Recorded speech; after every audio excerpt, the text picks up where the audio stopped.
जब छोटों की हरकतें मशकूक हो जाए ना तो बड़ों को जासूस बनना ही पड़ता है। भाई क्या करें। मेरे भी ख्वाब थे बुशरा, मैं भी किसी को बनकर घर बसाना चाहती थी। और अगर आपको जिंदगी एक और मौका देना चाहे तब भी नहीं। मुसर्रत तो बस फुप्पी बनने के लिए रह गई है।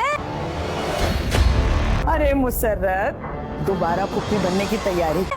दुल्हन बनना तो न जाने कब लिखा होगा मेरे नसीब में। अस्सलाम वालेकुम फ्रेंड्स ड्रामे की नेक्स्ट एपिसोड में हम देखेंगे कि मुसर्रत की भाभी अपने प्रेग्नेंट होने की खुशखबरी घर वालों को सुनाएगी, जिसे सुनकर घर के सभी लोग बहुत ज़्यादा खुश हो जाएंगे सिवाय मुसर्रत के। और वो जल कर कहेगी कि हाँ भाई, मुसर्रत तो बस फुप्पो बनने के लिए ही रह गई है, न जाने दुल्हन बनना कब लिखा होगा मेरे नसीब में।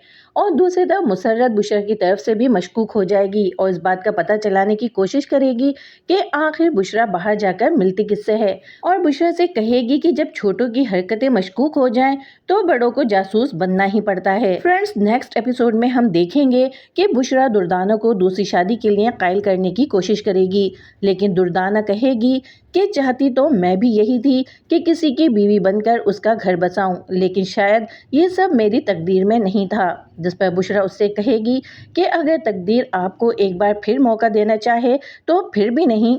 अब लगता है तो यही है कि बुशरा की बातें दुर्दाना को एक बार फिर शादी के बारे में सोचने पर मजबूर कर देंगी और मुसर्रत की बजाय दुर्दाना और जवाद अपनी नई जिंदगी की शुरुआत